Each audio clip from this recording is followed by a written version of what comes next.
Nama Buddhaya. Good evening and welcome to the Buddha Dharma TV.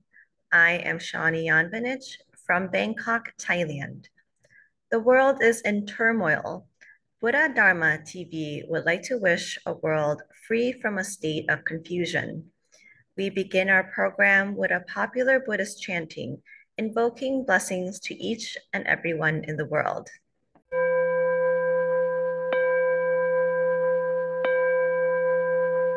Namo tassa bhagavato arahato samma sambuddhassa.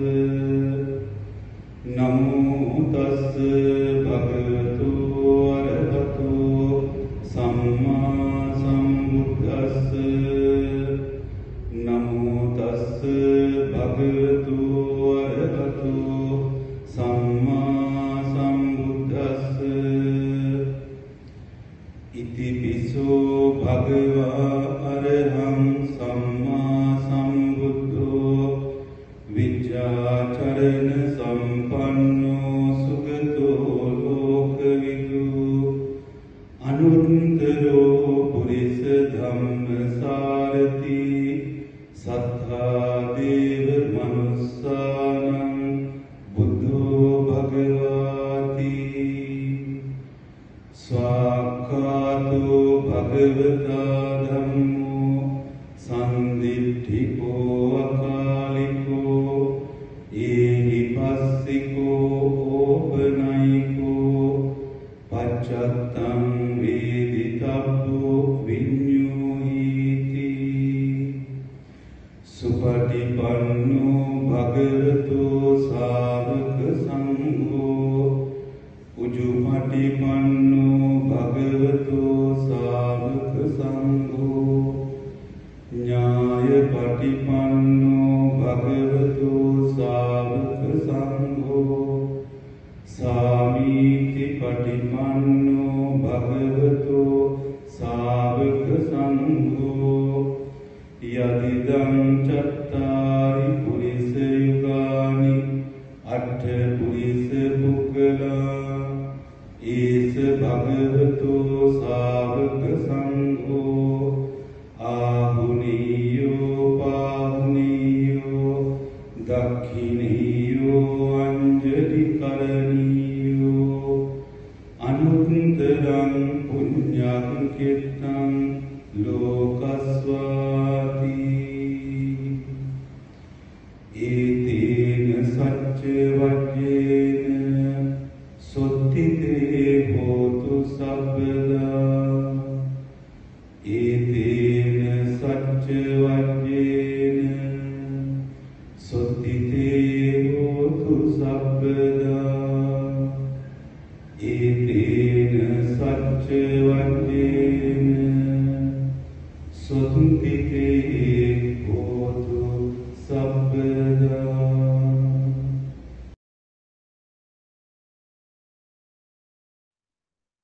Here is Venerable Pante Rahula from Mexico to deliver his talk. The topic is, what are the obstacles to happiness? Here is Pante Rahula. What are the obstacles that are taking us away? There is something working behind. I want to be happy. We all want to be happy and a family. But what is becoming the obstacle? Oh, I'm sure you have listened about these guys, these naughty guys. So we will explore who are the obstacles. And of course, not just know what the obstacles are, what tools we have to go beyond them. If we just know who is my obstacle, very boring. What to do? I know who is my enemy, but I don't know how to defeat him. Can be depressive. So here we have a big contrast between what we normally see around, what is publicized generally. We don't see, did you see a lot of advertisements on the TV or internet about altruism? Do we see that? Not much, About gratitude, about developing love, we don't see so much. So here we have the two, what the world tells us normally and what science and the teachers tell us.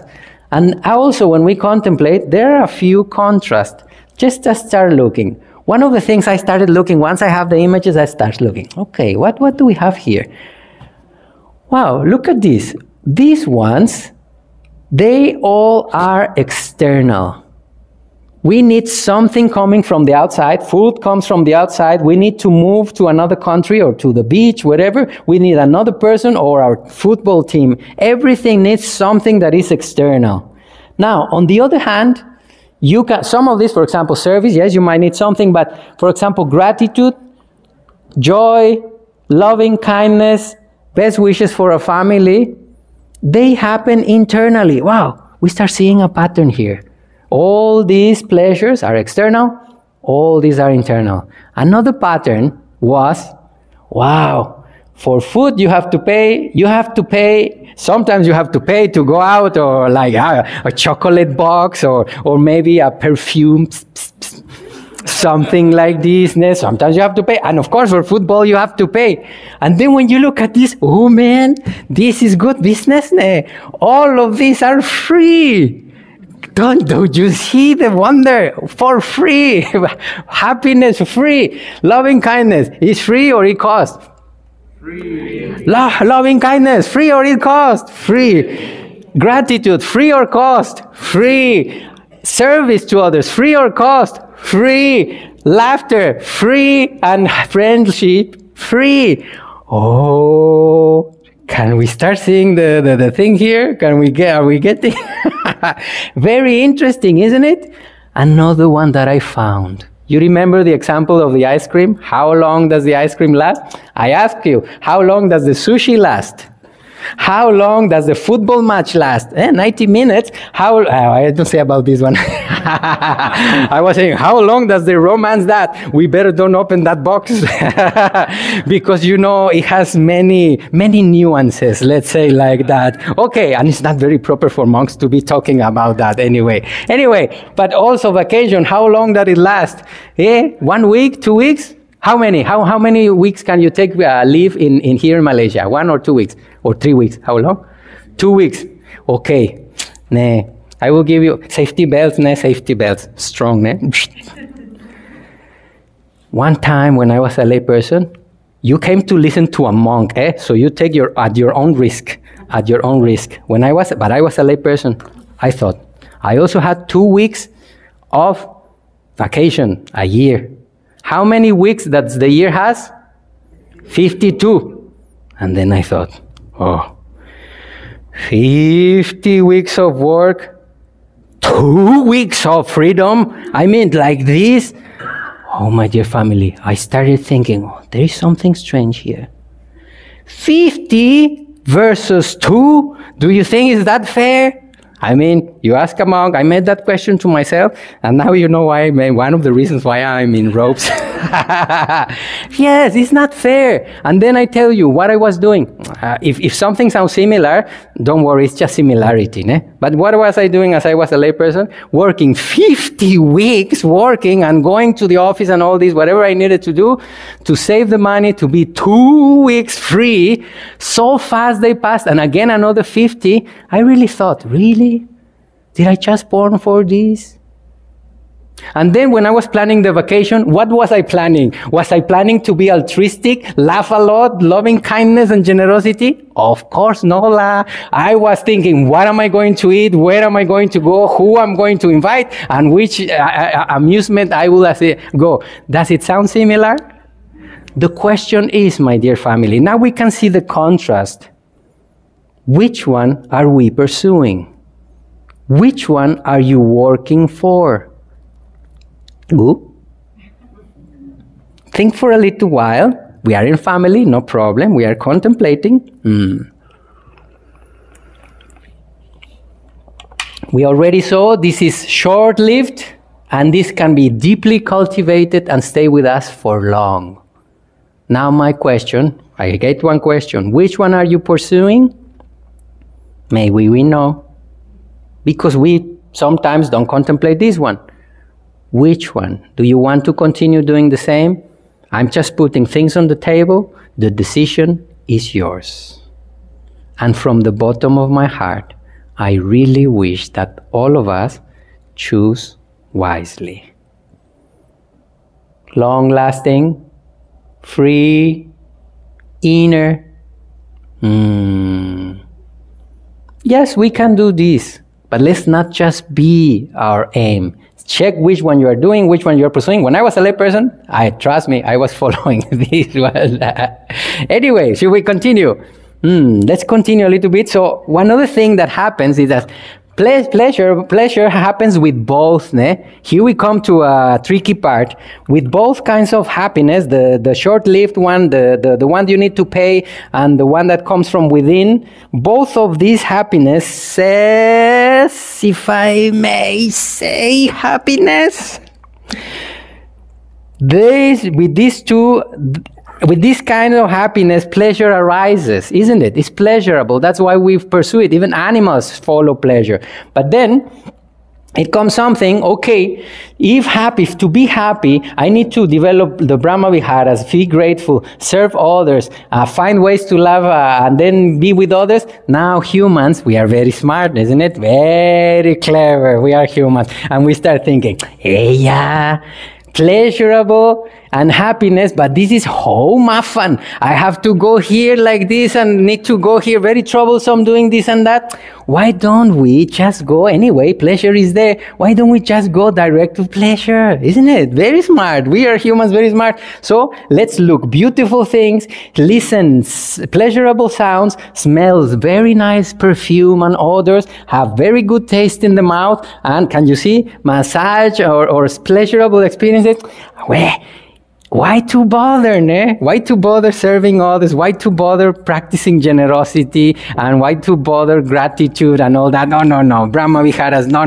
Let's go directly to pleasure. But as we already explored, unfortunately, all of these are short-lived. And what happened? We try once, it finished very quickly, and we want again, and again, and again, and again, and again. Who has gone here to a very nice restaurant? Raise your hand. Who has gone here to that? You will say, oh, I went to a very good restaurant. There are no good restaurants in Malaysia. I'm sure we all went to a good restaurant.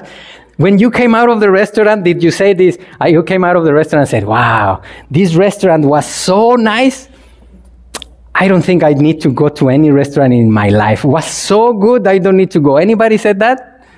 No, you go to one vacation and the vacation was very nice. But then when you returned, you said, wow, this vacation was so wonderful. I think I'm satisfied. I don't think I will take vacation ever in my life. Did anybody said that? Why not? For the same reason. It's one and again and again and again. And we are hooked. And addiction actually happens because of this. Just because of this, because we are pursuing cheap quality, short-lived pleasure, not even happiness, and we will see it. So here we come to the bad part, and here is when slavery, inner slavery develops, and now we are in trouble. Because we depend on external things. So this is the bad news. Let's start moving towards the good news. So, my dear family, one thing that we need to put very, very clear, please get this one deeply and share it to your kids. Pleasure and happiness are not synonym. Pleasure and happiness are not synonym. Happiness is pleasurable, but pleasure does not bring happiness. We know that there is happiness that is short-lived. And as I was saying, pleasure and happiness are not the same. Yes, this one. And we can see it.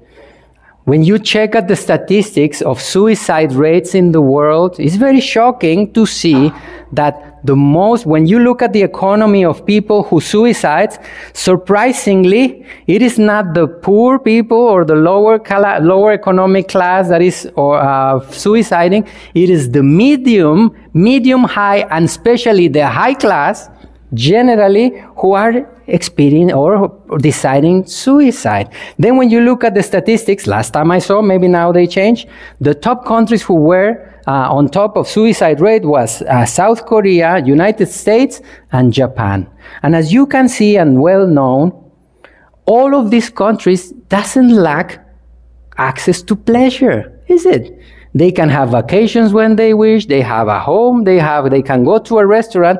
Then the question comes, why? I'm just straightening the point. Yes, happiness and pleasurable are not synonyms. Now my question is, What are we looking for? What are you looking for? Let's pause for a little while. Check out the activities we are doing when we plan our holidays. What are we looking for in our daily life? Let's pause a little bit. This is very important.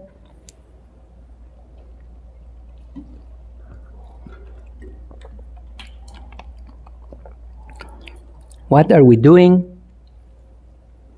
Now we know what changes can we do to improve the situation. So we are not hooked, and we are free, and we are truly happy. Yes, okay, I know this one is a question to keep for long, so I will invite you to continue pondering about it. And then the next step will be, what kind of changes could I do in my work, in my house, with my family, to start adapting and really moving towards happiness? Pleasure will be finished, and it is slavery. The Buddha knew very well. That's why he's teaching. Okay, everybody okay? Good. You think for yourself. Now we are in family. Kap hei, fu hei. Again, kap hei, fu hei. We are at peace with life. We just want to understand. Now we know.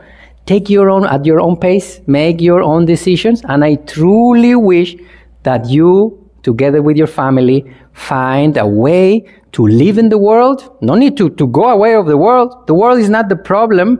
Our addiction to pleasure is the problem. We just take it away and find sources of happiness. We already saw many examples, and we know what to do. Which ones did we have? Remind me, which ones we have? Do you remember the possibilities for happiness? Which ones? The Brahma Viharas. Which one other? Gratitude. Other? Service. Friendship. Laughter. Yeah, we have already very good. Can you remind me again? Brahma Viharas. Service. Gratitude. Laughter. And friendship. Yes. Look how many friends we have around. Look around. I see you all. 谢谢你, 谢谢你. Very good. We have friends, family. We need to remember every day. Remember. Gratitude in the morning, gratitude in the middle of the day, gratitude in the night. I have friends, family. I'm alive. I have home. Then the mind is not searching. Okay, so this is the first part of the talk. Okay, this week explore what is happiness, how many kinds of happiness are there, what possibilities we have, and we already contemplated what am I doing. Okay, let me see what arrangements I can do so I'm moving towards happiness, conscious happiness. There are requests for Jataka stories. We will do our best to post at least one story per week. Here is another Jataka story. Please enjoy and let your friends also enjoy these Jataka stories.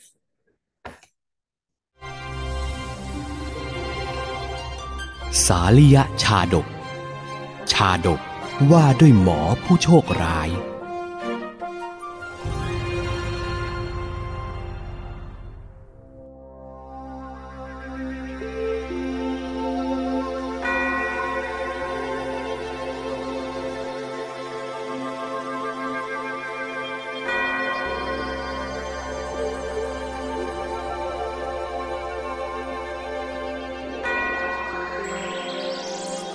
ในพุทธกาลสมัยหลังจากที่พระบรมศาสดาตรัสรู้สู่พระบรมสัมมาสัมโพธิญาณประกาศธรรมะแผ่ไพศาลไปทั่วดินแดนชมพูทวีป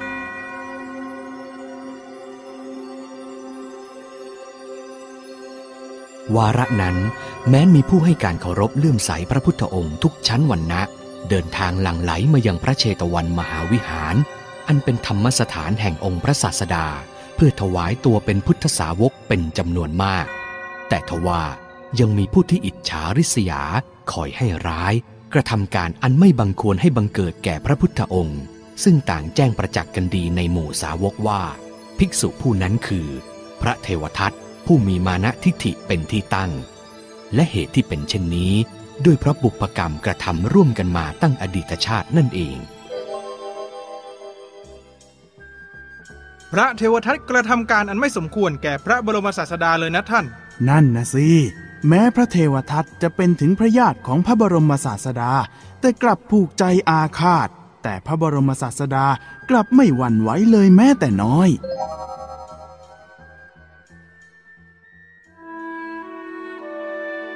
เหตุพระเทวทัตกระทำการอันไม่บังควรแก่พระพุทธองค์เป็นที่กล่าวโทษในภิกษุพระพุทธองค์จึงทรงปรารภถึงพระเทวทัตดูก่อนภิกษุทั้งหลายมิใช่แต่ในบัดนี้เท่านั้นแม้ในการก่อนพระเทวทัตนี้ก็ไม่อาจเป็นผู้แม้จะกระทำความสะดุ้งกลัวแก่เรามาแล้วเช่นกันแล้วพระพุทธองค์ทรงนำเอาสาลิยชาดกมาสาธกแก่เหล่าภิกษุทั้งหลายดังนี้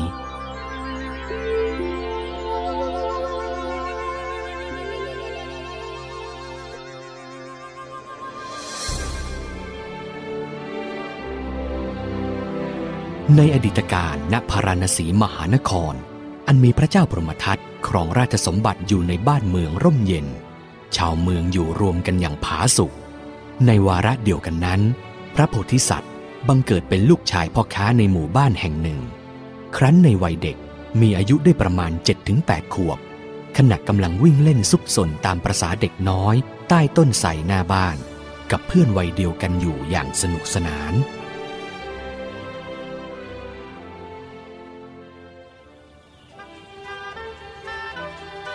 วันนี้พวกเราเล่นอะไรกันดีล่ะนั่นนะสิเล่นซ่อนแอบดีไหมล่ะโหยไม่เอาหรอกเล่นจนเบื่อแล้วใช่คราวที่แล้วนะเล่นกันข้าไปแอบจนโดนมดกัดตัวบวมไปทั้งตัวแล้วเนี่ยอุ้ยเนี่ยยังคันไม่หายเลยแล้วพวกเจ้าจะเล่นอะไรล่ะโน่นก็ไม่เอานี่ก็ไม่เอาคิดได้บอกข้าก็แล้วกันในระหว่างที่เด็กๆพูดคุยเล่นกันอยู่นั่นเองก็ได้มีหมอพิการคนหนึ่งไม่ได้ทำงานอะไรเดินผ่านมาท่ามกลางเด็กน้อยโอ้ยเฮ้ยทำไมวันนี้มันร้อนแบบนี้นะเนี่ยเฮ้ยเดินมาตั้งนานแล้วพักหน่อยดีกว่าเฮ้ยพวกเจ้าหลบไปหน่อยสิข้าจะได้นั่งพักหลบแดดซะหน่อยไปเล่นที่อื่นไปเฮ้ยน่ารำคาญจริงๆเลยร้อนก็ร้อนส่งเสียงเจียวจ้าวโหอะไรเนี่ยมาไล่เขาเฉยเลยนั่นน่ะสิไปเหอะพวกเราไปเล่นที่อื่นกันดีกว่านี่เห็นว่าเป็นคนพิการนั่นเนี่ย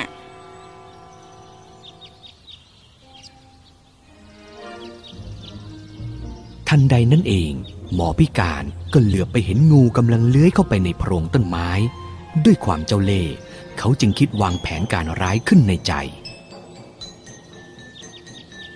เอ๊ะนั่นอะไรอยู่บนต้นไม้น่ะเฮ้ยงูนี่นา อย่างเนี้ยเราหลอกให้เด็กพวกนั้นมันโดนงูกัดจากนั้นเราก็เข้าไปรักษาเราก็จะมีเงินใช้ไม่ต้องอดอยากปากแห้ง ไม่มีใครจ้างเรามานานแล้วต้องใช้วิธีนี้แหละ งานเข้าแน่ๆ หล่อแล้วยังฉลาดอีกนะเราเนี่ย หัวใสจริงๆเลย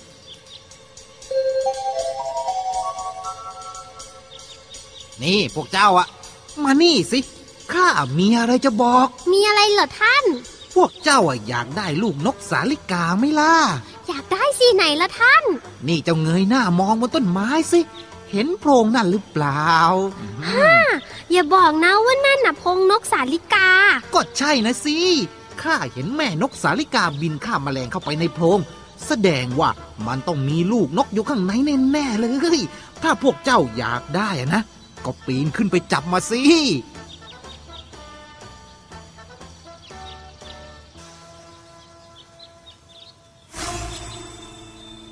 เด็กน้อยลูกพ่อค้าไม่ได้เฉลียวใจเลยแม้แต่น้อยพรางก็ใช้สองมือโอบรอบต้นไม้ค่อยๆปีนขึ้นไปเพื่อจับเจ้านกสาลิกา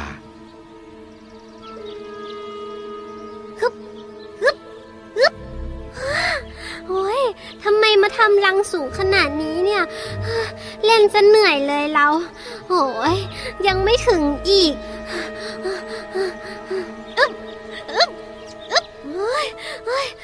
ปีนระวังล่ะเดี๋ยวจะตกลงมาแข้งขาหักนะเจ้าเด็กน้อย เสร็จ เราแน่ๆเลยหลงกลข้าจนได้ โอ้ยแค่นี้เองสบายอยู่แล้ว เฮ้ยสูงเหมือนกันแฮะ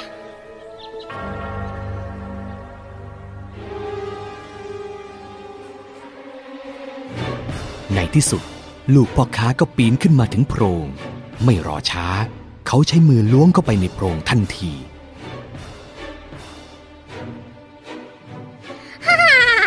มาถึงจนได้ไปอยู่กับข้าเถอะนะเจ้านกสาลิกาแล้วข้าจะเลี้ยงเจ้าเป็นอย่างดีเลยจับได้แล้วเฮ้ยนี่มันงูเห่านี่หว่าเฮ้ยงูเฮ้ยงู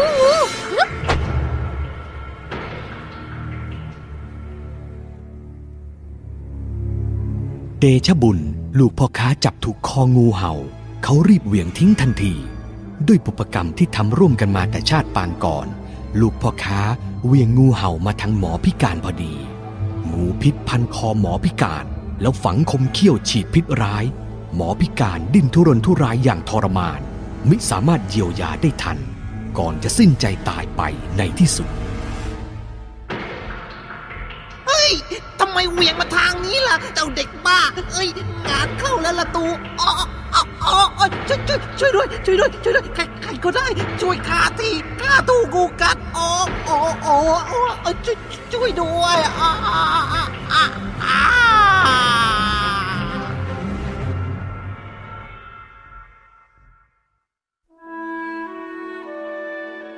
อนิจจาให้ทุกแก่ท่านทุกนั้นถึงตัวงูพิษเลื้อยผ่านเข้าไปในป่าจนชาวบ้านที่ผ่านมาพบศพมุงดูด้วยความสมเพช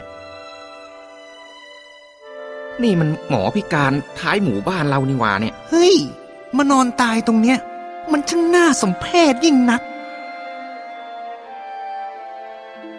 พระพุทธองค์เมื่อตรัสอดีตนิทานจบแล้วจึงตรัสพระคาถาว่า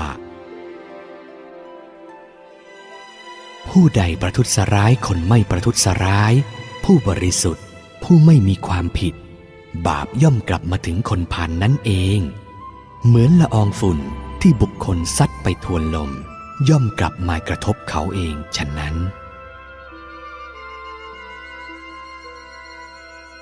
ในพุทธกาลสมัยต่อมาหมอพิการกำเนิดเป็นพระเทวทัตส่วนลูกพ่อค้าเสวยพระชาติเป็นพระพุทธเจ้าWe are presenting many Dhamma sermons to deal intelligently with family life and to avoid family and social problems. We would like to invite you to benefit from these Dhamma sermons and live a peaceful and joyful life. Now, here is Venerable Ajahn Brahmo to deliver his sermon on how to deal with anger. It's a very difficult topic for me, why people get angry. Because it's a long time since I got angry. Even recently, I think maybe the Chief Reverend here may be listening, I hope. But last June, I went to visit Sri Lanka. And because I'm well respected in Sri Lanka, I had no choice. They took me to the VIP lounge. And the VIP lounge in Colombo is very comfortable, so you don't need to check in. They just ask for your ticket, and they give you a cup of tea. You sit down, and then they go off somewhere, and they check you in. So it's very nice and comfortable. But when it came close to the time of my journey, I travel a lot. I know you have to get to the gate at a certain time. And so I asked the hostesses in the VIP lounge in Colombo Airport, I think I should go to the gate now. And they said, no, sit down. Don't worry, Ajahn Brahm. And that kind of shocked me because that's the first time someone told me not to worry. I usually tell them. So I sat down, and then it got really close to the time of departure, I said, look, I really think I should get to the gate. We told you, don't worry, we'll look after you. We'll make sure you get to the plane on time. So I sat down again. But then I said, look, the plane's going to leave in 5 minutes. I've got to get to the gate. I said, okay. So they put me on one of these buses or like taxis, just to go from the VIP lounge to the gate. When I got to the gate, when I went in there, I had all my documents, boarding passes, everything, and then you could see through the window. You know what's happening? Not quite. The air bridge was separating, from the plane. I missed my flight. Oh, not my fault at all. But these things happen. Sometimes there's confusion. It's not the end of the world, missing your flight. You just have an extra time in the beautiful lounge of Colombo Airport. So that's one thing. I never got angry at that time. And when people started, they heard about it, and they were writing to the newspaper in Colombo, saying, this is really, you should look after monks, especially in a Buddhist country like Sri Lanka. Why didn't you look after Ajahn Brahm? And I said, oh, please, mistakes happen to everybody. And so let it go. Don't get angry. I'm not getting angry, so please, no one get angry back. Just had a wonderful time. Missing a flight. How many of you have ever missed a flight? You know what happens when you miss a flight? When you miss a flight, they upgrade you on the next flight. So it's quite good. It's quite nice. And I've used that for many similes. For example, sometimes this is not really in sync with the title of the talk, but when people get angry, sometimes it's not really angry at anybody because you can't really blame it. Sometimes there are some mothers lose their children. And I remember this one lady, years and years and years ago, it's her first child. She became pregnant, and she was a healthy lady and good husband, and they did everything right for the pregnancy, but just a couple of days before birth, the baby turned in the womb and choked off the blood supply and the umbilical cord. So the baby was stillborn. It was dead. You can imagine what that's like. Your first child doesn't survive. But they're very wise, the parents.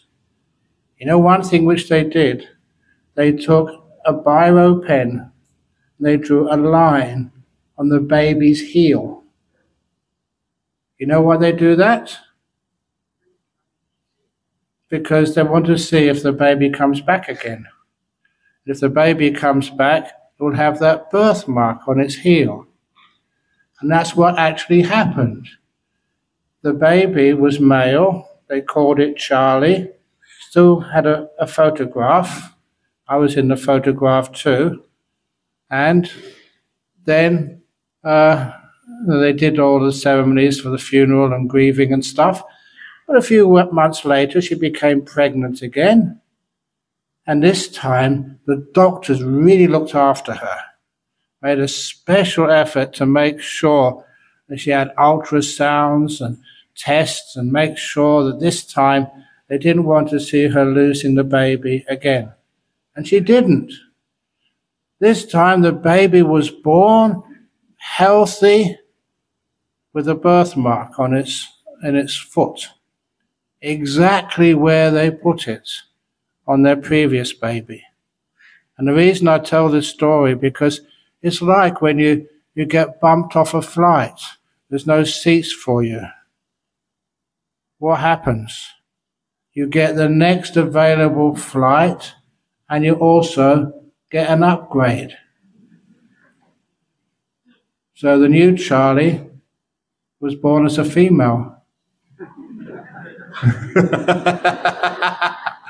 Is that an upgrade? Yes. All the ladies said yes. And the interesting thing is that because this is a family who come to the temple regularly, you saw little, her name was Annie, the new girl with the birthmark. She was a tomboy. She never liked associating with the girls. You know why? She was a boy before. And so for the first few years, she was just a tomboy, just hitting all the girls. But then eventually she feminized after about 6 or 7 years, which is quite usual. It's nice seeing those stories. This is reality. You see it happen. So look, if any of you do know somebody who has this terrible experience, they lose a child, don't give up. If you really want that child, do a little line on a heel or somewhere where they don't usually have birthmarks and wait and see. It's amazing that this actually works. But anyway, that's got nothing to do with anger. But at least I know something about that, about dealing with grief. But with anger, why on earth do people get angry? Doesn't make any sense to me. Does it make any sense to you? One of the reasons is because we've lost our resilience. We're so tight because we're stressed out. Just one more thing. Just one more thing. And then people get really upset and angry. It's one of the reasons why. Look at my robes. You see why I wear them so loosely? Because they last much longer. If these were really tight, number one, they'd be very difficult to wear, uncomfortable, but also they would wear out very, very quickly. Sometimes when you see like people having formal wear, when you go to like a marriage ceremony, how tight are the clothes you have to wear? Especially for the ladies. That should be telling you something. It's like wearing a prison uniform. It's so it's all so tight. Even for the guys, you're wearing tight clothing. So it's much easier when we can use loose clothing, like monks. Our clothing is very, very practical, the brown robes. Many times people ask me, aren't you ever afraid? Because when you're flying around all over the world, sometimes flights get lost or they get shot down or there's some tragedies. And if the plane blows up at 30,000 feet, what can you do? For me, I've got it all worked out.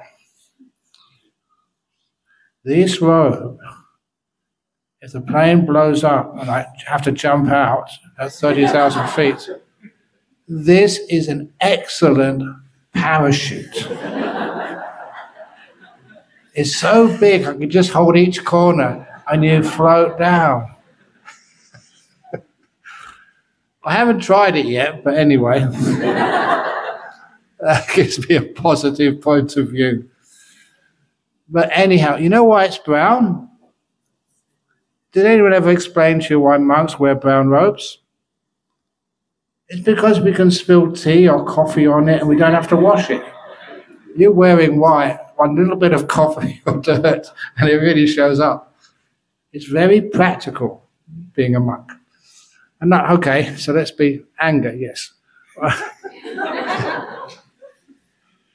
It's because people are tight. That's very easy. If you're pulling this piece of cloth for too long, it will tear.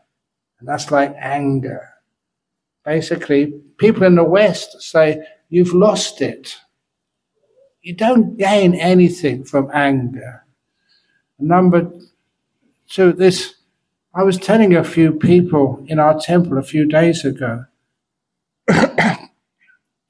please never get angry at monks. Because because you don't know who their disciples are. And at our monastery, there were these two Australian girls, maybe in their mid-20s. They're young, attractive. I never told people they were both world champion kickboxers. Be very careful, you don't know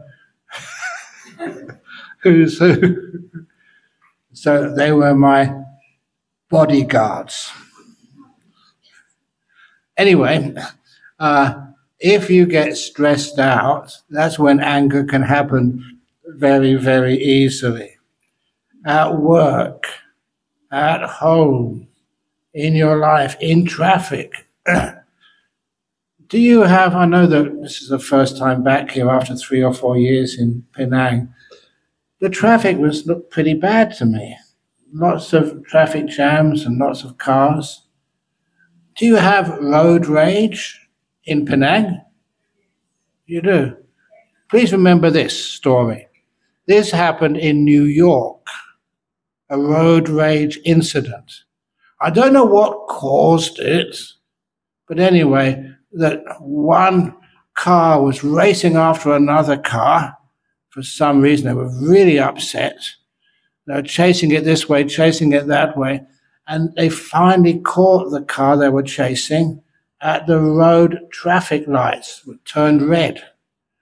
And so this angry driver slammed on his brakes, parked right next to this enemy car driver, jumped out of his car, and started banging on the windows. Fortunately for the driver inside the car, which was still locked, the traffic lights changed in time, went to green, so he could drive off. And then the driver of the car who was banging on the window, jumped out of his own car, turned around.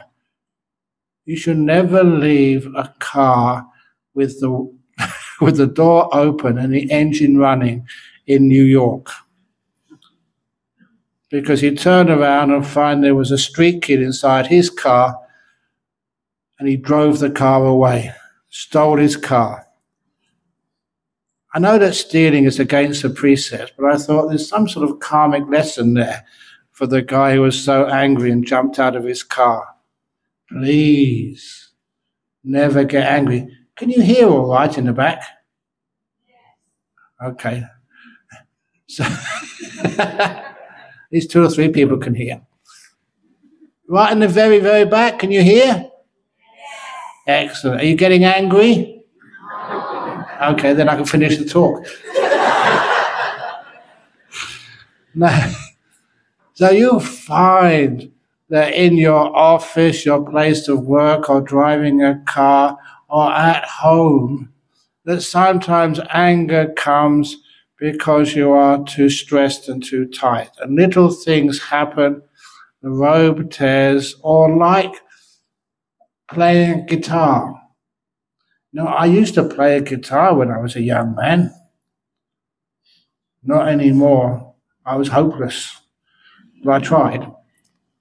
But anyway, in a guitar, if the string is very taut, it's really under big tension, and someone hits it, bing, it sounds very high tone and very loud. If you loosen the tension on the guitar string and you hit it, boom, you can still hear it, but it's a low pitch and not very loud. And imagine there's no tension on that guitar string at all. And something hits it very hard with a hammer. There's no sound at all. That's called resilience. It only makes a noise because it's already tense. If you are relaxed, if you're at peace, then people can do all sorts of things. And you don't get upset, you don't get angry. I recall so many times, even in Thailand, when I was a young monk, I remember sometimes people tried to make me angry. And they were saying all sorts of rude things at me. I never got angry at all. I hadn't learned Thai yet. I didn't know what they were saying.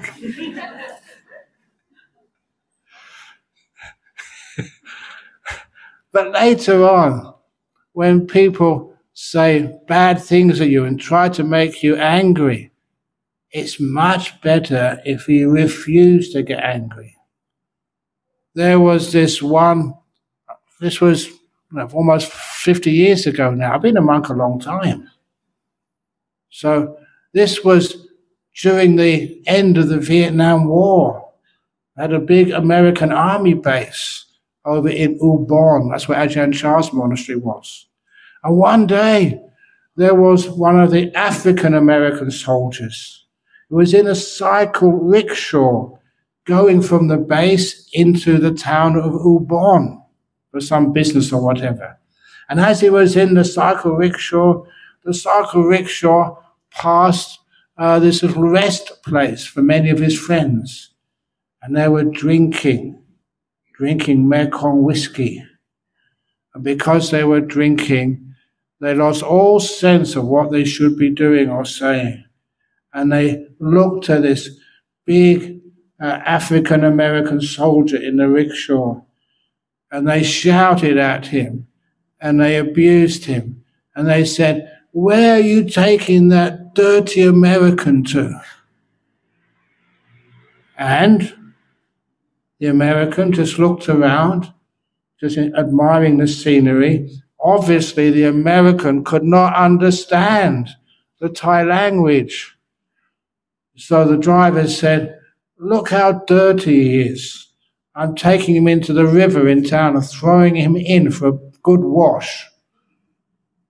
That was racist, offensive, bad speech. Did the African-American soldier get angry? No. He just looked at the scenery, smiling. And when they got to the destination in town, the soldier got out of the rickshaw and started walking away. And the driver said, "Sir, you haven't paid me fare, dollars." At which the African-American soldier turned around and said in perfect Thai language, "Dogs don't have money."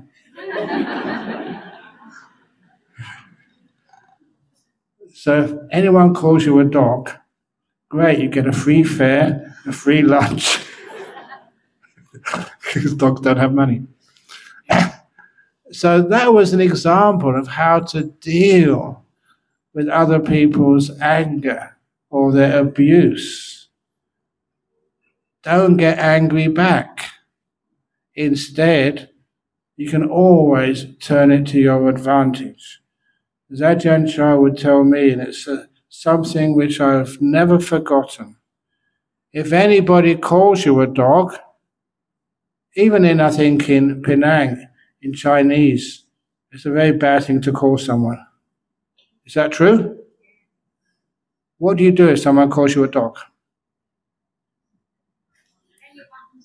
Sorry? Look at your bottom. Yes. Bark back. No. You don't need to bark, then you become a dog.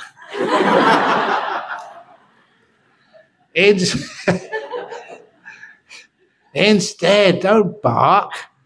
If someone calls you a dog, look at your bottom.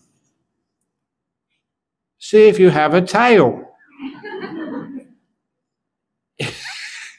If you don't have a tail, you can't be a dog, can you? So if you see there's a tail there, tell that gentleman, yes, you're right. But if you don't see a tail, say you're wrong, walk away. You don't need to get upset when people abuse you. You know, a lot of times, being a monk, especially the first years over in Australia, a lot of times that people would look at you and try and upset you. I remember just once, wearing these robes and loading up a car. We were building our monastery, and then one of these girls from a house close by came up to me And she put her hands on her hips and looked at me with utter disgust. She said, "Ugh, you're dressed like a girl. That's sick." That's what she said to me. Because in those days, I mean, how many other men wear robes or skirts or whatever? And so because that's what she said to me, my response was exactly what you did. I laughed my head off. I thought that was so funny, and I realized I had another story to tell the next time I gave a talk. Thank you. So instead of getting angry, we turn all these things to our advantage. Like in my life as a monk, once I got this invitation to a state dinner in Parliament House over in Canberra with Her Majesty the Queen. It's a state dinner with royalty. And I thought, that's a really impressive invitation. So when I actually looked at the invite, you know what they had there, which was difficult? Dress code. And that's very strict. I mean, this is not just an ordinary dinner. This is, with the Queen of England. So I looked at that invitation. There were 3 choices for dress code. The first choice was black tie. Now, I've never been to these posh events before, like a state dinner. So I looked at that black tie. What does that mean? Is that all you have to wear in the presence of a queen? Just a tie and nothing else, no shirt, no trousers? And someone explained to me, no, it does mean a black tie and the rest of the suits and proper shoes. We didn't have that in our monastery, so I couldn't go wearing a black tie. The second choice was military uniform. I couldn't go in that either. When I saw the third choice, I said, yes, I can go. Long dress.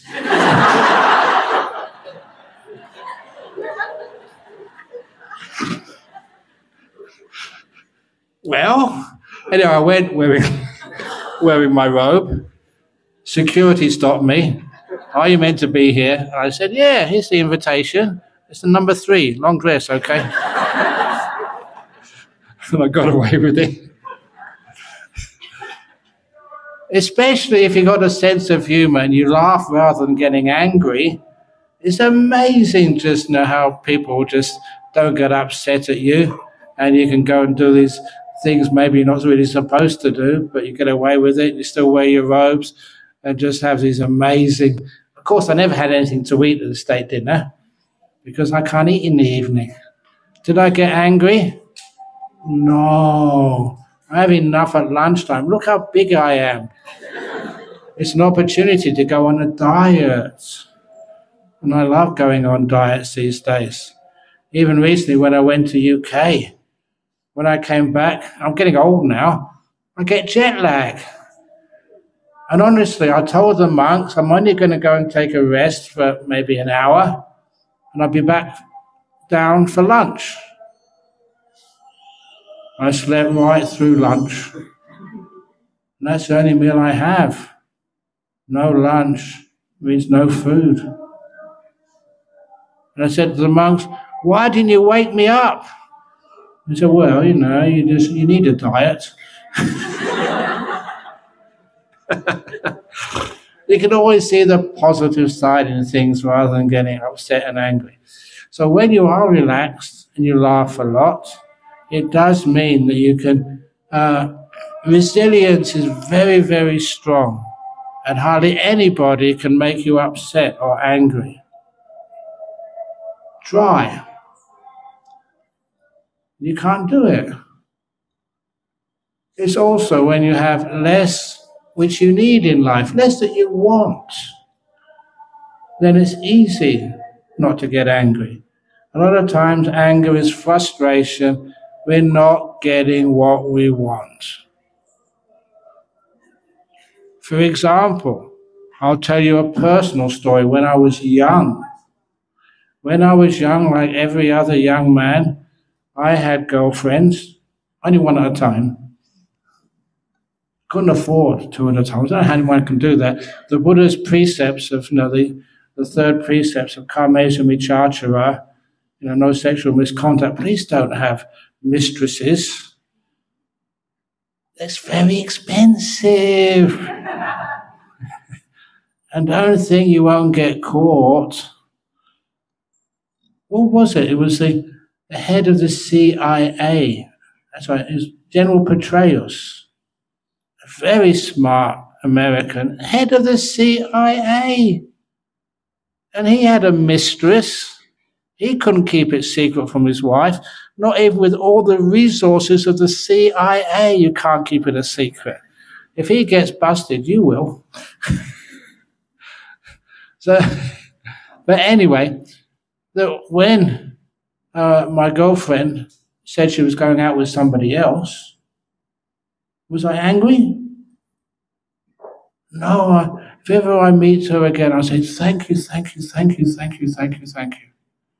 If you hadn't have dumped me, I wouldn't have been able to become a monk. Thank you.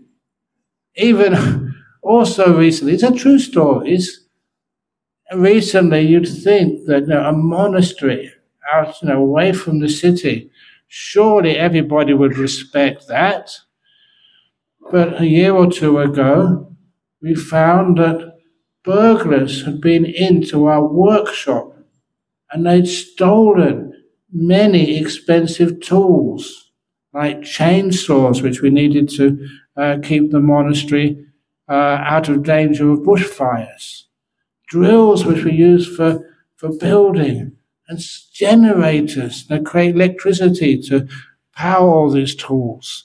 So many very expensive tools were stolen. And my first piece of advice to the monks, especially the monks who were working, and I don't know that if anybody, I'm just talking with Chow Po in the car just coming up here, about one of the monks staying with me from Penang. You know his name? He always called himself CC, Ching Chong. Do you know him? Remember? Yeah. But he's our work master now.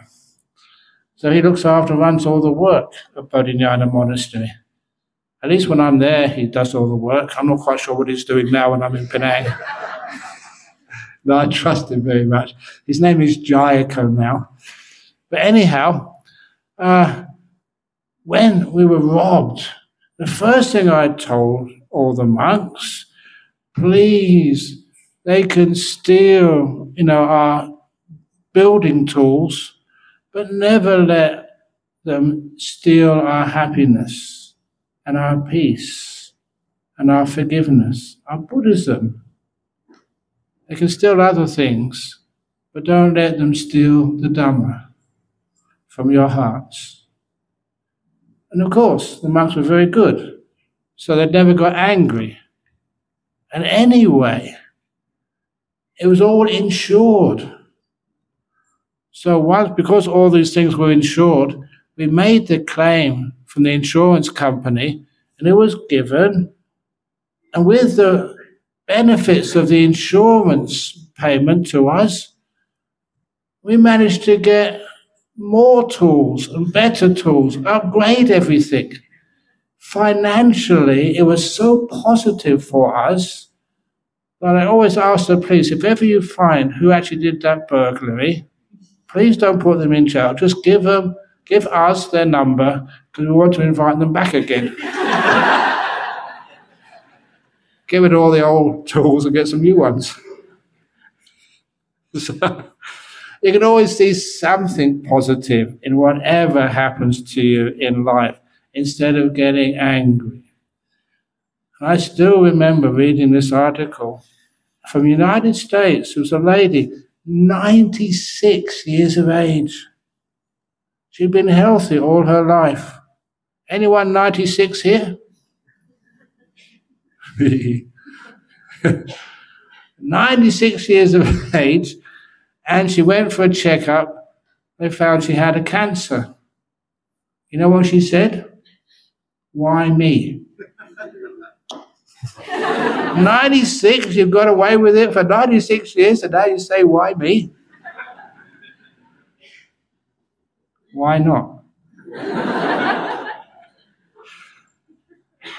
Okay, that may be funny for you to hear, but if it's really you and personal, and you haven't trained yourself to be more accepting, more at peace with things, then that is where a lot of negativity and anger come from. I always ask people to be positive, except for one thing. Please don't be positive with COVID tests. You're allowed to be negative there. The same with people always say, Buddhists, you should let go, not be attached. Please be attached. If you're driving on the back of a motorbike through Penang, attach, don't let go. So, but anyway, why do we get angry? Because we want. And because of those wantings, we plan. We plan too much. And I'm saying that, and Chow Po, I've known you for such a long time. I've been planning this retreat. But please understand, it will go wrong somewhere. It always does. When you understand it's going to go wrong at the beginning, something's not going to turn out as planned. When you understand that from the beginning, you don't get angry. You expected that. When you expect it, you don't get angry, then it means your plans are much more elastic rather than concrete. You must always learn how to adapt to whatever happens in life. Can you adapt? Even in business. I've known lots of very wealthy business people. One of the things they tell me is that sometimes in business, if you have this hard idea of what you want to do and how you want to do it, and you don't know how to, what they say in the US, turn on a dime, go in a totally different direction, you miss opportunities as they come. So it's wonderful to be able to be more adaptable, not so fixed, to have plans, but don't have plans, just plans. Have plan A, plan B, plan C2, plan D. And once you finish off the English alphabet, then you can have all the Chinese figures as well, which is immense. In other words, have alternatives. You don't know which one is going to be the best. And when you can adapt, life becomes much more fun and easy and productive. I never imagined myself, I'm being honest, never imagined myself coming to Penang every couple of years. I was a monk. Why am I keep coming to Malaysia? I've got plenty of people to teach back in Perth. Why do I come here? For fun. I enjoy it. And sometimes people invite me, and if you invite me, and I've got the time, then you come. And some of the invitations I go to, especially if it's a weird invitation. I love weird invitations. I'm a monk, and sometimes you just go and give a talk about the Four Noble Truths. Yeah, I've been there, done that quite a few times, but you do it sort of in different ways. Once I got this invitation from the World Computer Society. Oh, yeah. In South Korea, in Daejeon, to give the keynote speech at the conference, I think the 2018 World Conference on Computing.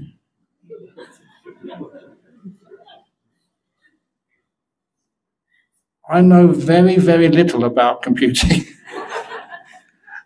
I don't care. They were inviting me. Why not? That is what they say in London. It was a very good earner for our Buddhist society. They gave me business class tickets on the aircraft, a nice hotel to stay in, and they gave, how much was it? I think $10,000 to our Buddhist Society of West Australia as a donation for talking about something I know nothing about.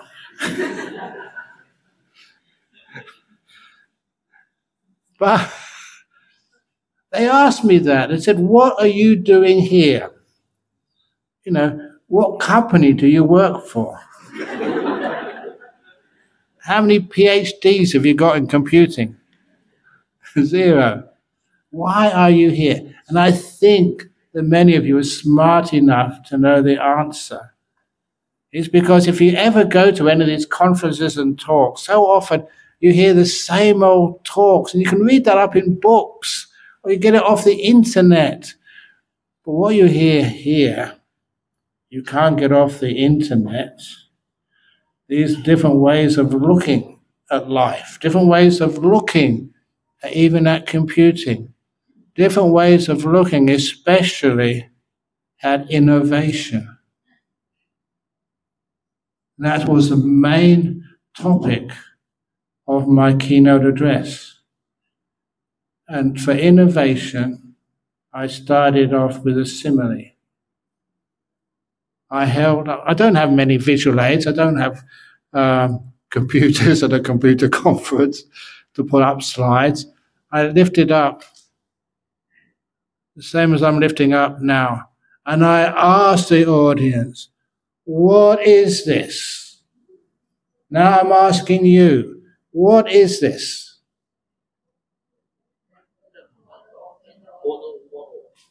Yeah, what else? Yes, come on. 500 ml, what else? Now straight away, you're making these answers, thinking there's a correct answer. Maybe a tricky answer, but there's a correct answer. There is no correct answer. If you think you have a correct answer, you don't have to look at this anymore. You don't have to investigate it. You don't have to look deep and see, what else can this be?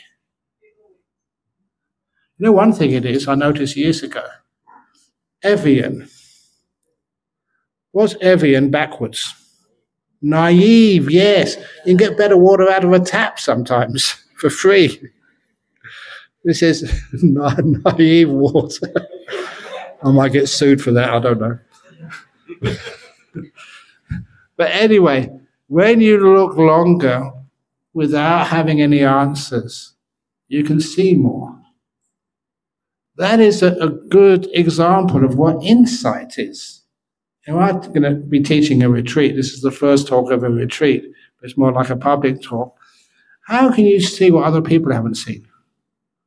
To innovate in your business, whatever you're doing in Penang, how can you actually get some progress? You look at whatever you're doing and see deeper than anyone else has. Keep looking at it. Keep looking. It's amazing. Different things you can see in something just like a bottle of water. It's much, much more than that. They really appreciated that because it was a different angle. And the other thing which I told them, which actually I've mentioned to you many times before, but here it comes again. You don't have many visual aids. I just use whatever's in front of me. And this is, what is stress? A lot of time people get angry because they get stressed out. You get stressed out at work, you've got wonderful attitudes, and you're trying to make enough money to send your kids to a good school, to buy a nice house or a good car, to support your family, and sometimes to support your parents or grandparents, and also to support your monk. But You got many calls. Do you have enough money? Silence. I expected that. Of course, it's never enough. But why do we get stressed out? This is a talk about the meaning of stress and a very, very simple solution. I first did this simile at Imperial College in London. That's a very top college in London University. And I said, how heavy is this bottle of water? And some smart aleck said, 300 grams. That's not what I mean. The longer you hold it, the heavier it feels. I've been holding this for about 20 seconds, a foot extension. It's now getting heavier and heavier and heavier. What should I do before this starts to hurt my arm? Put it down. Yes. So what do you do when you're stressed out at work and you can't find any solutions? Resign. Nola. Don't resign yet. Relax. You know that, I don't know what it is like in Malaysia, but I know in US, they have in every big organization, small shops, they have what we call restrooms. Every place has that.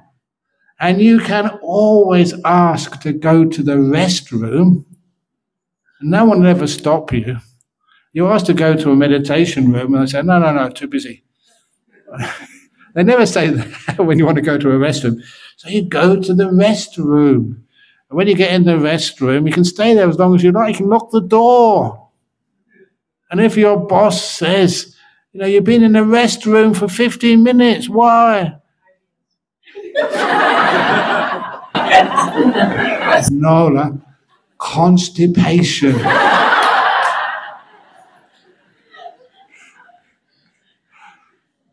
But tell them it's your brain is constipated, not your whatever else it's called. But anyhow, that means you can take a break, take a rest in the restroom. That's what you're supposed to do in the restroom. So if you take a rest in the restroom, it means that afterwards your brain is re-energized. It's working back at full power. Just like when you charge up your mobile phones. It's back to full power. Now try that. Because if you do try that, you'll find you become far more productive. Your work is of a higher quality. And you produce more work in less time. I don't just say these things, I actually practice them. That first book which I wrote, the Opening the Door of Your Heart book, how many of you have read that? That's all? Crikey. Even one person who's read that book, I'm just going off, was somebody showed me a photograph which was taken of this film actress, Sarah Jessica Parker, in a coffee shop in New York, reading Opening the Door of Your Heart. So I thought, wow, this is exciting. I thought, if she really likes it, then I'll be invited to do a cameo appearance on her TV show. Until I found out her TV show. What was its name? Yeah, I can't go on that show. But one thing I did notice is somebody knows that story, that now that she, unlike so many other film actresses, she doesn't try to dye her hair, to have implants, to use Botox. she actually does look her age.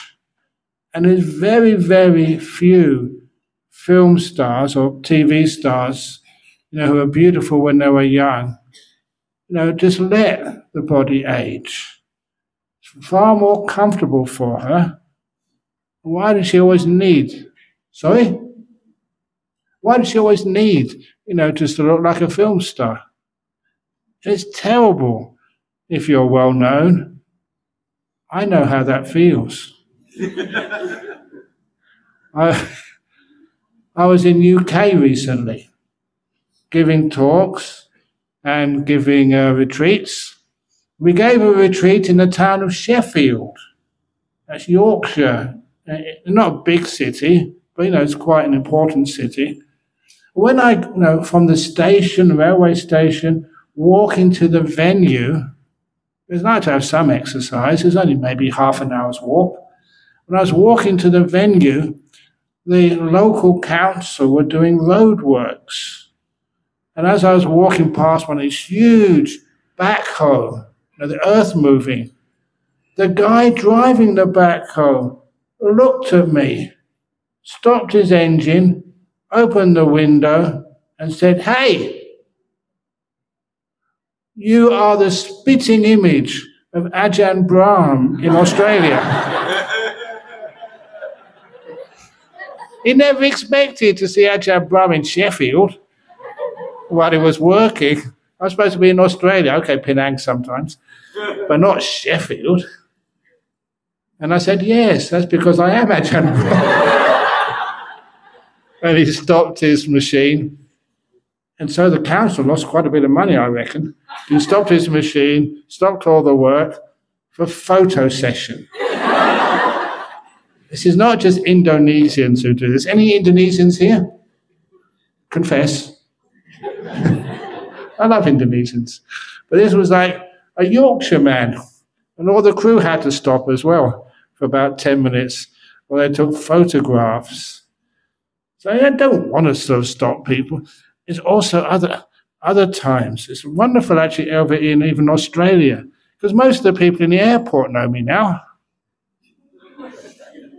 So I have no trouble going through. I shouldn't say that, should I? But that's a nice thing. But on another occasion, going over from Perth over to Indonesia, to Yogyakarta to give a retreat or something or other. And on the aircraft, just, in a nice economy class seat around the back, then this, as happens on aircraft, these flight attendants come up and say, "You got your seatbelt fastened and everything." And then she looked at me and stopped. She froze. She said, "Are you Ajahn Brahm?" And I replied, "The last time I looked, yes." And then she started gushing. "Oh, I must be your biggest disciple in Indonesia. I read all your books. Oh, thank you for being on my flight." It's a bit embarrassing. At least I know I get really good service. You know what happened mid-flight? After I got all that wonderful extra service from one of my biggest disciples in Indonesia, she came up to me and said, "Would you mind coming up to the galley?" That's the front of the plane. It's only a small plane. So when I went right up to the front, had all the flight attendants all lined up, photo session.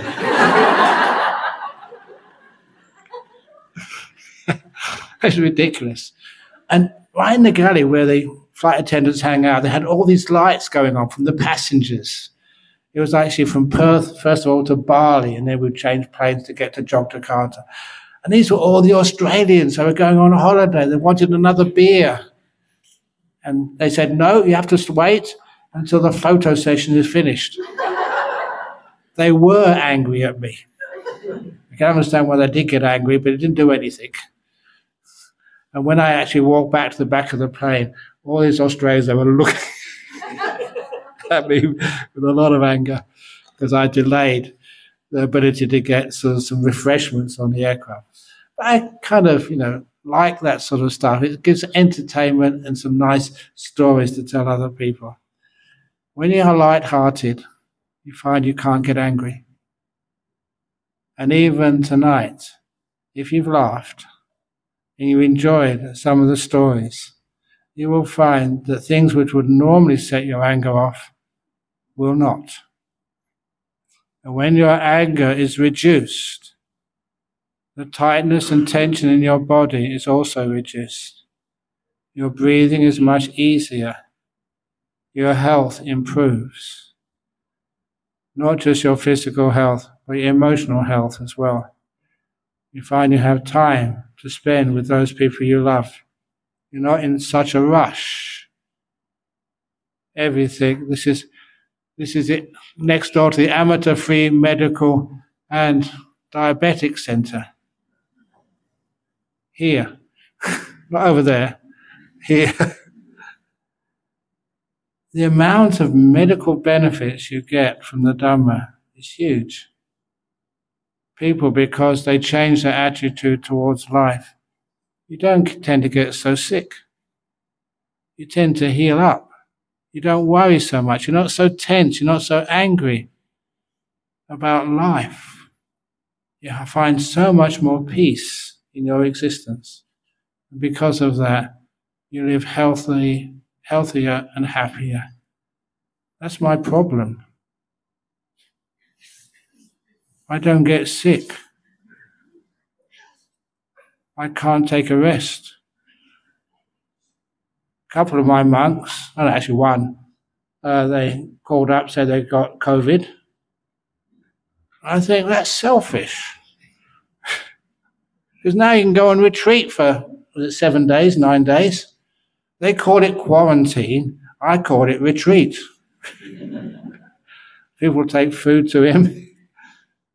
He's not that bad. So anyhow, it's wonderful when you are healthy and happy. You can share that with others. To have a beautiful life, productive, but without stress, helping your family and society and everybody you ever meet. The amount of work which I do, honestly, I should be dead by now. But I'm very productive. I was saying that first book which I wrote, I've got the original manuscript still in my, I won't say where it is. That original manuscript, that book has been a bestseller many times over. And I wrote the first half of it in 13 days, 2 weeks, 1 hour a day, while I was on retreat, by hand. Not sort of typing it, just writing it hand. I've got the original manuscript. There's no mistakes in it, hardly any mistakes. No crossings out. I just was meditating, started writing, and the stories that came out by themselves. But sometimes I look at that, and I'm sort of, the word over in Australia, they call it gobsmacked. You know that word? Gobsmacked, bamboozled. It means that you're quite shocked, even the many times you see it. How can you just write all this stuff out and it doesn't need to be edited? You know how that book was published too? Sometimes people find it so hard to find a publisher. Even just think the Harry Potter books. They were rejected many times before. Not mine. What happened, if you haven't heard the story, that I had to get someone to type it up on a disc in those days. Not a USB, but a disc. And so when they typed it up, they just gave it to me at the airport. I was just flying off to Melbourne to give a retreat and some talks. The first talk was in Melbourne University. And so they just gave it to me. I hadn't even checked it yet, but that was all just on a disc. When I got to the university, I gave a talk. It was a nice talk. And then after the talk was finished, this lady came up and said, "That was a really nice talk.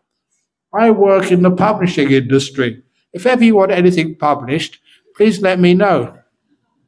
And I reached in my bag Here you are. And that's absolutely accurate. And they published it. I didn't even send it to anybody. They came and got it from me. That's a beautiful thing, how these things work. But anyway, it's now, I've been talking for an hour. I talk too much, I know.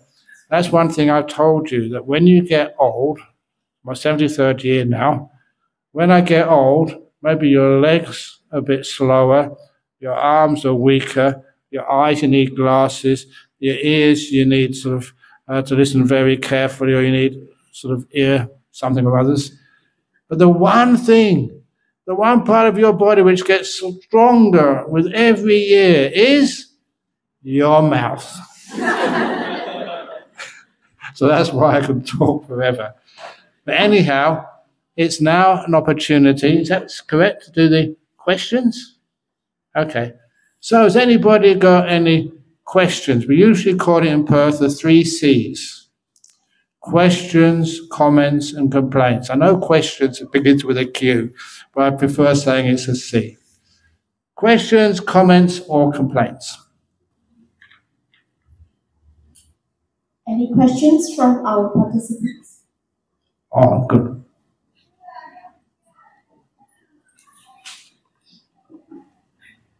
Good evening, Ajahn. Thank you for coming back today after the pandemic. Ajahn, I just have one question. Lately, I've been seeing a lot of pictures on the internet that depict the Buddha with his head resting on the knee. What are your thoughts of this sort of figurines or images? Always look at the positive side of it. Buddhas must be tired. It's resting on its knee. I don't think anybody's doing that to offend anybody. It's just like a figure of rest. So if any, during this retreat, if you have sloth and torpor, if it's okay for the Buddha to rest his head on his knee, it must be okay for you to do the same. So I don't look at the internet that much, so I haven't seen those images. Are they respectful, or are they just done to try and offend somebody? Are you going to show me? Okay. Here's the hard evidence. Oh, that's fine, yes. It's Buddha taking a bit of a rest.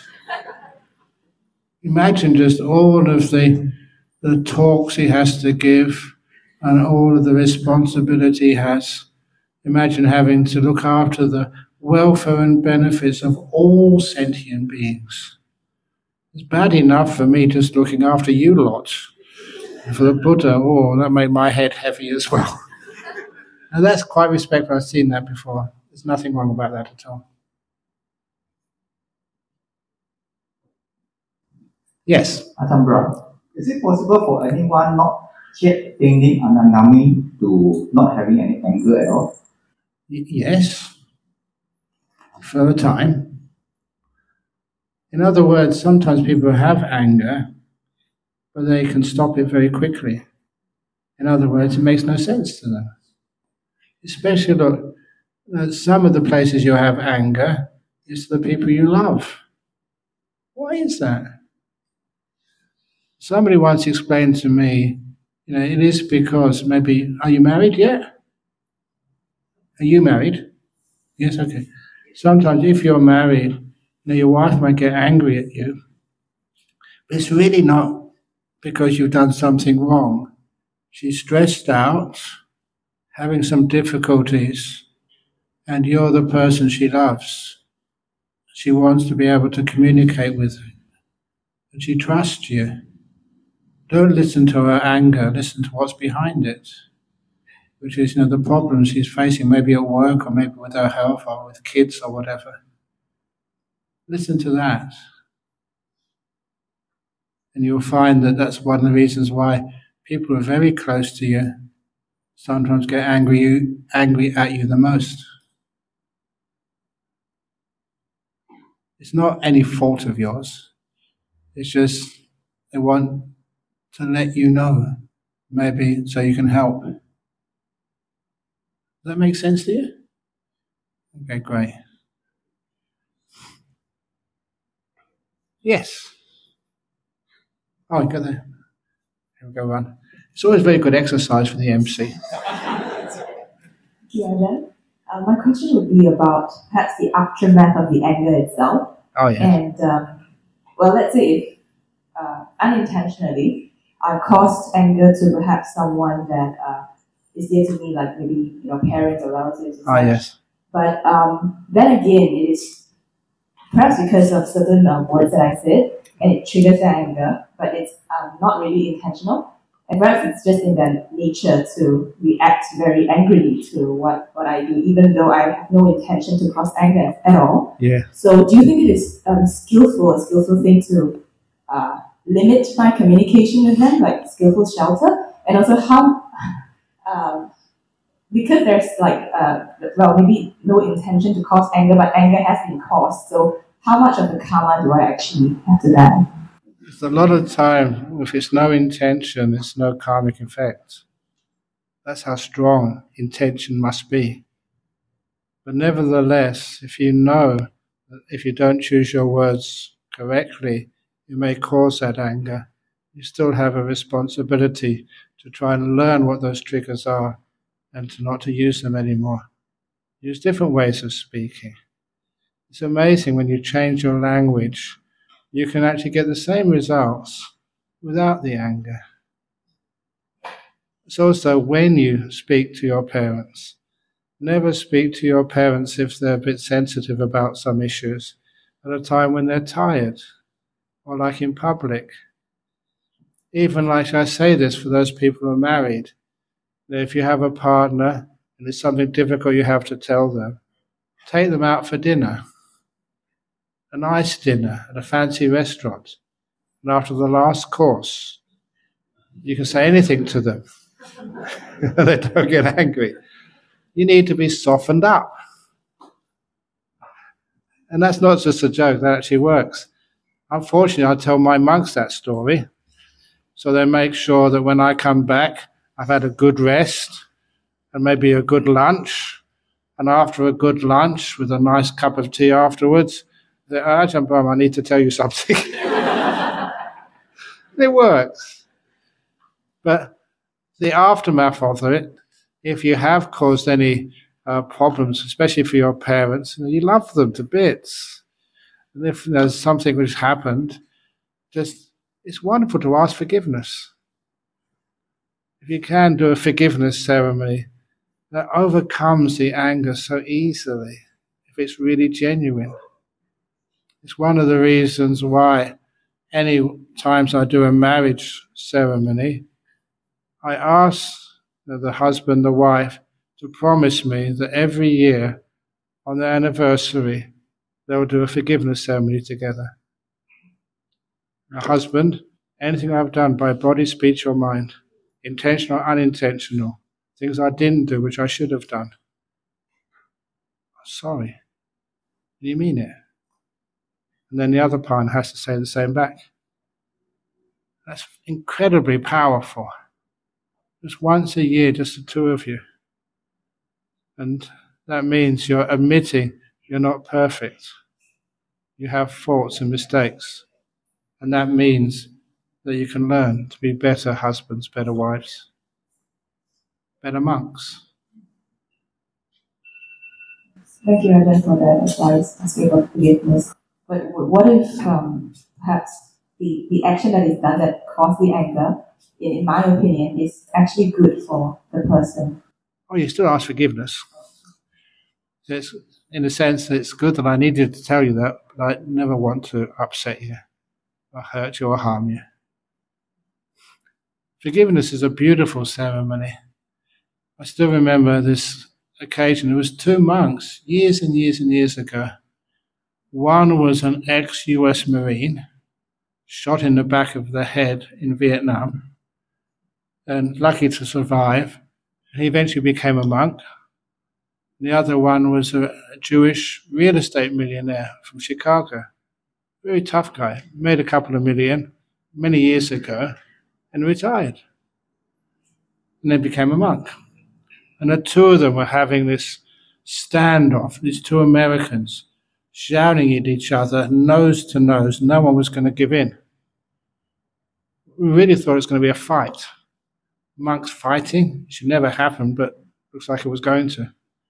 It never did, because the ex-Vietnam veteran, he used to belong to street gangs in Buffalo, New York City, New York State, and he stopped, and he went on the floor and he bowed 3 times. The Jewish real estate millionaire, who was a monk, what they call Jubud these days. He bowed 3 times and asked forgiveness. And his adversary, the big businessman, now a monk, just started crying. They wept and hugged, and that was the end of it. A simple act of forgiveness, if it's sincere, it's got great emotional power.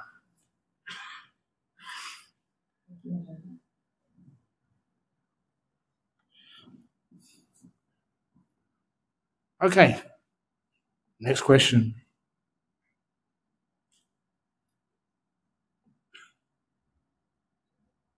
Oh my goodness. Okay, in the back. You've got a long way to run now. I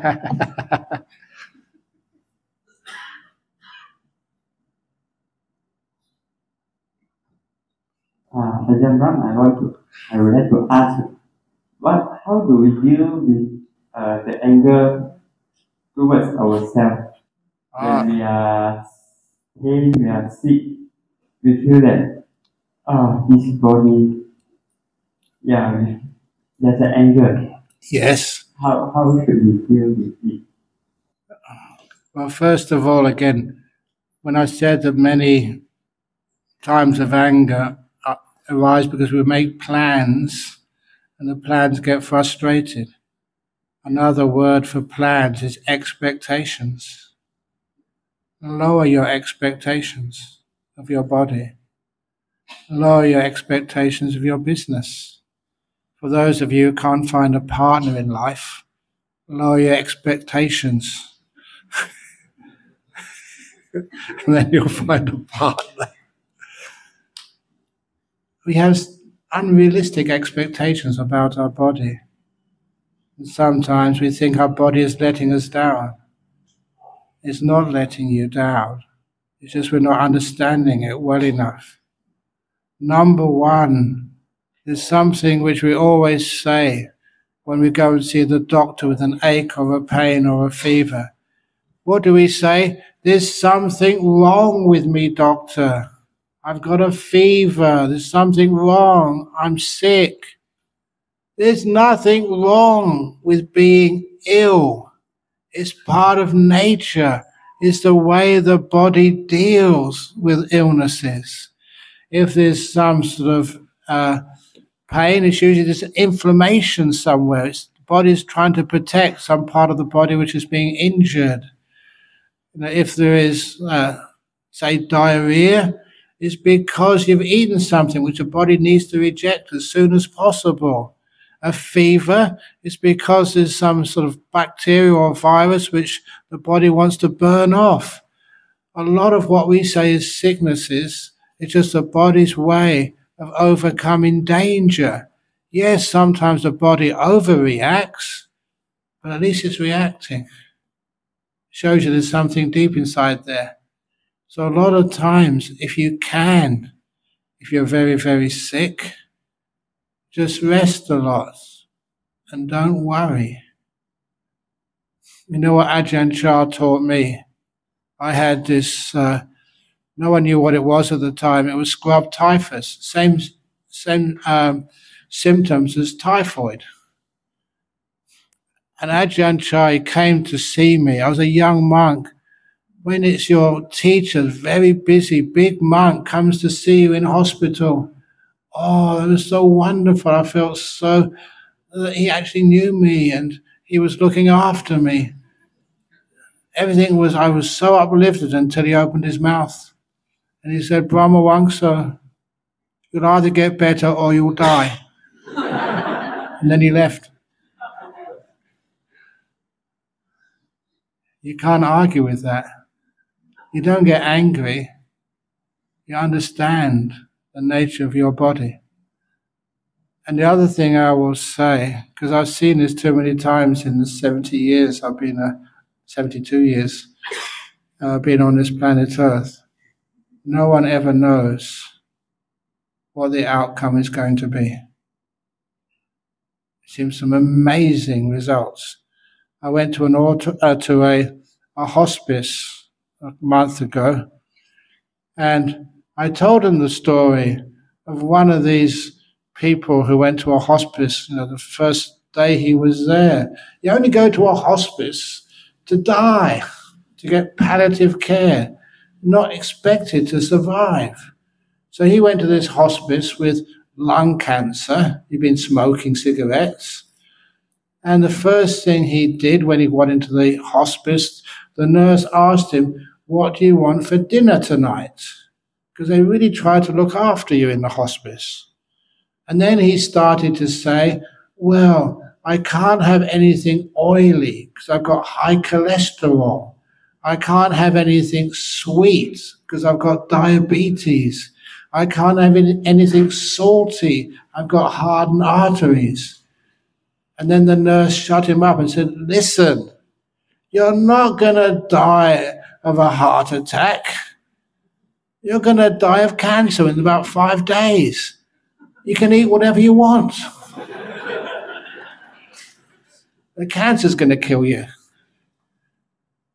But then when he was told he could eat whatever he wants, it was the first time in years that he could eat his favorite food.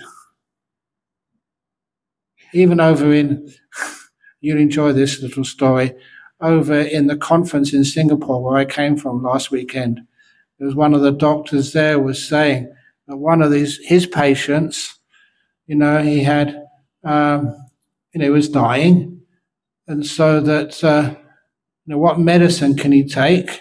And he needed fiber. He didn't have diabetes, so he could eat sugary things. So the doctor said, "I prescribe for you half a durian every day." Now, just like you, the guy just got, "Really? I can eat durian? My wife has never let me eat durian for weeks." "I'm not letting you. It's prescribed. You have to. Doctor's orders." And he enjoyed that diagnosis so much that he started getting better. Now, I'm not going to tell you the doctor's name, otherwise you'll probably go and contact him. Even if you're not sick, you'll contact him. But that was interesting that even this guy who said he could eat whatever he wanted, even though it's only supposed to last about 5 or 6 days, his cancer went into remission.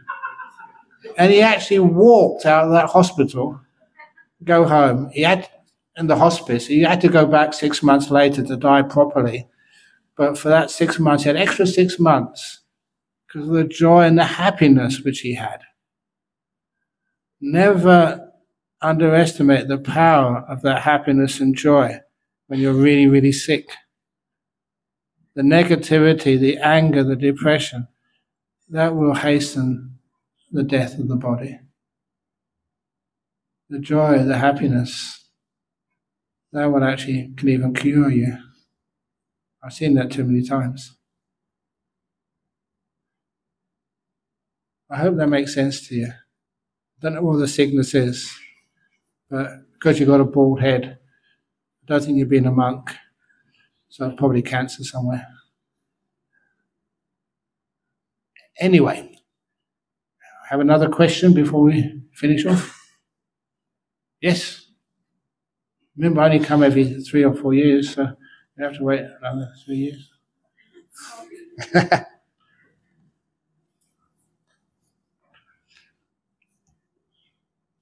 Hello, Ajahn Brahm. Hello. Yes. Everyone.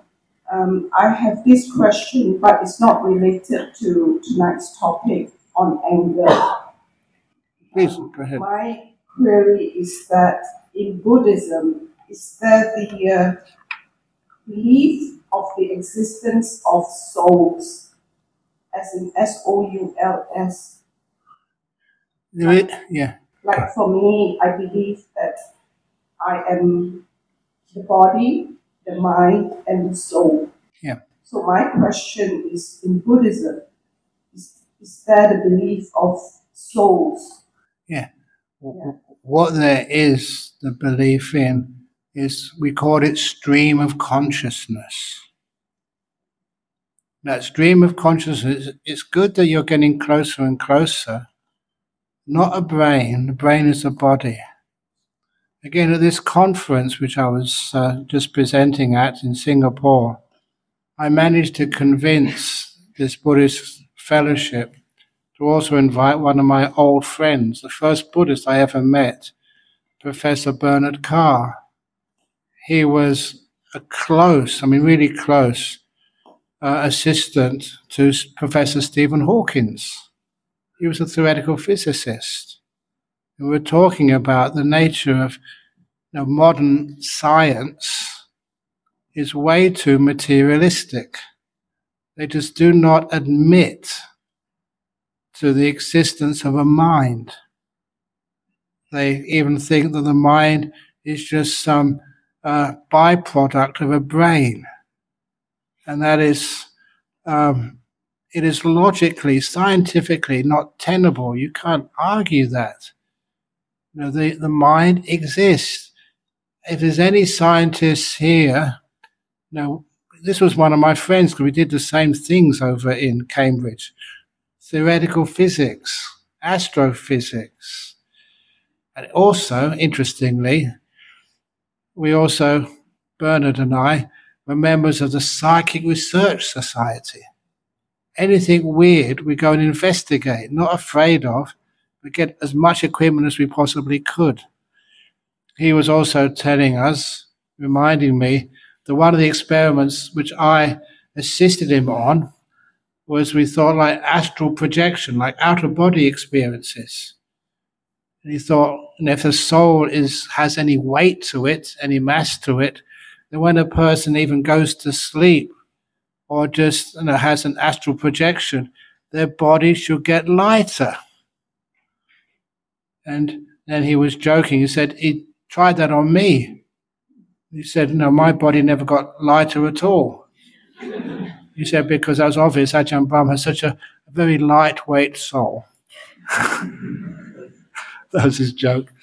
But no, the stream of consciousness, and that stream of consciousness can continue after you die. That stream of consciousness can be the spirits, which sometimes people see. I told another interesting story, which people liked, because Ajahn Brahmali was also there co-presenting with me over in Singapore. And I told the story of one of my other monks in Perth, Venerable Nibbutto. He was from the Punjab. And he told me the story in his village. He was there at the time. In his village, first of all, I should say, all the men have got the same surname, Singh. And all the women have the same surname too, Kaur. And so a few of them have got such similar names. And so one morning, an elderly lady with the surname of Kaur passed away. She died. And this was not a long time ago. It's not a remote village. It had proper doctors, and the doctors examined her. She was dead. So they arranged a funeral that evening, a cremation. But before they could cremate the body, Mrs. Kaur woke up. She wasn't dead after all. Surprised everybody. But sometimes you hear about those stories. They think someone's dead, they put them in the box, and they're not dead. But soon after she passed away, soon when she came back, she told her experience, what happened. She said that once she kind of died, then these two spirits grabbed hold of her and dragged her to this like big boss spirit. And this big boss spirit scolded the two minor spirits. You've got the wrong Mrs. Core. Take her back. So they had to take her back, and that's when she woke up. She wasn't dead after all. And a few minutes later, another Mrs. Core passed away. And I told that story because Ajahn Brahm and Ajahn Brahmali, our names are not that different. So if one of us dies, be careful. Wait for a little while. But there are like these things, streams of consciousness. Once they die, we can look at them similar to the idea of spirits. The idea of like a soul, the idea of your kind of fundamental characteristics. You know, who are you? How do you know who you are? If you go from a boy to a girl, from life to life, there's still some things about you which are similar. Those are like karmic imprints, you know, on your stream of consciousness, which can sometimes make you recognizable. Now, what are my karmic imprints? How do you know this is really Ajahn Brahm here today? Bad jokes, that's one. Want a nice joke? Okay. There was, I don't know if this is the same over here in Penang, but over in sort of places like Australia, kids don't like going to school in the morning. You can't get them out of bed. Is that the case here? Okay. So the mother went to her son's bedroom one morning and said, "Son, you've got to get up to go to school." And the son said, "Oh, but I don't want to go to school, Mummy." "But you have to go to school, son." "Why should I go to school, Mummy? None of the other kids like me. The teachers don't like me. No one likes me at school. Why should I go to school, Mummy?" "Because, son, you're the headmaster."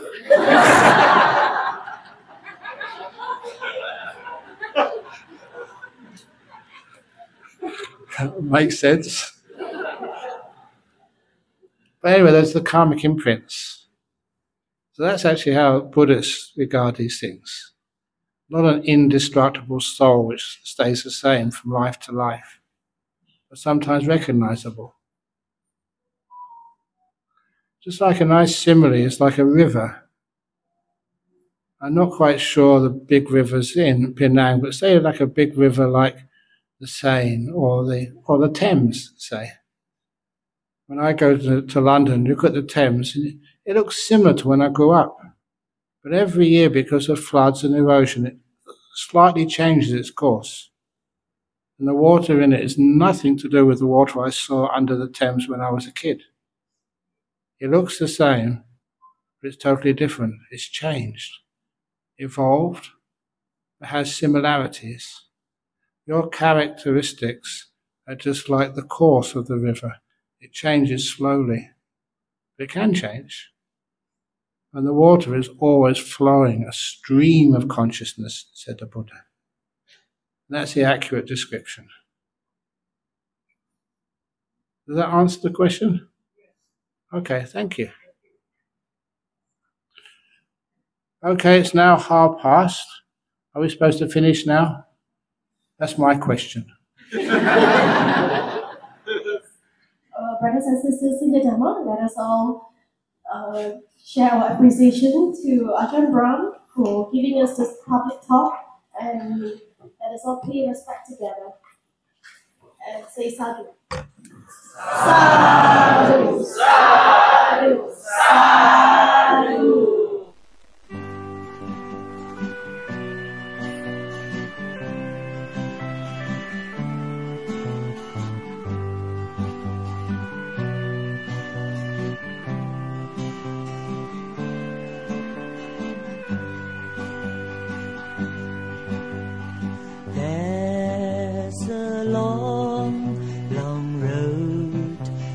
Travel far beyond this space and time before I know just who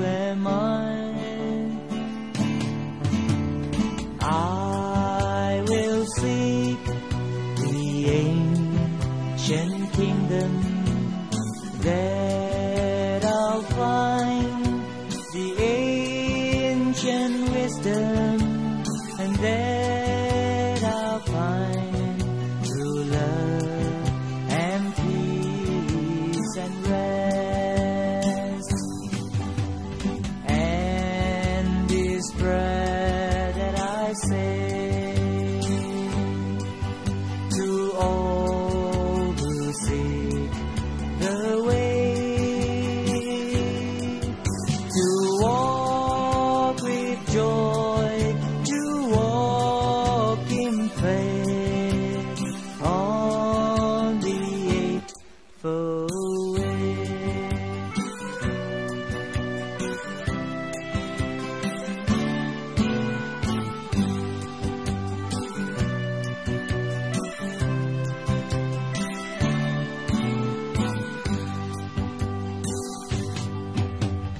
There's an ancient path I would travel far beyond this creeper world of flames that burn, of greed and hate.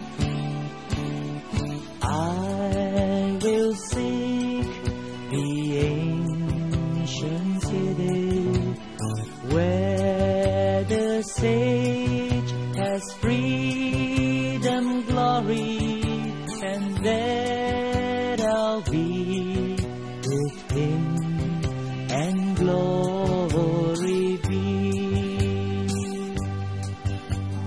And this prayer that I say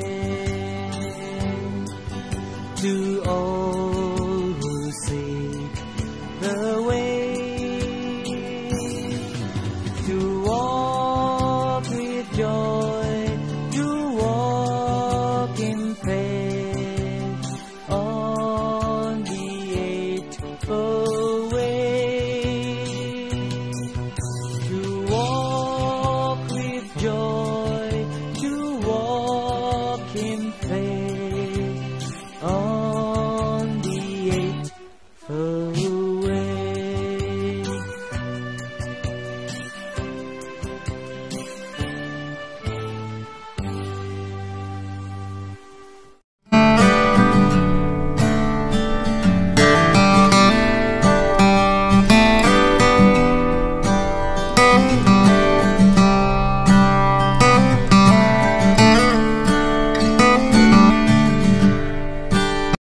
That's all for this weekend. I hope you have enjoyed the program.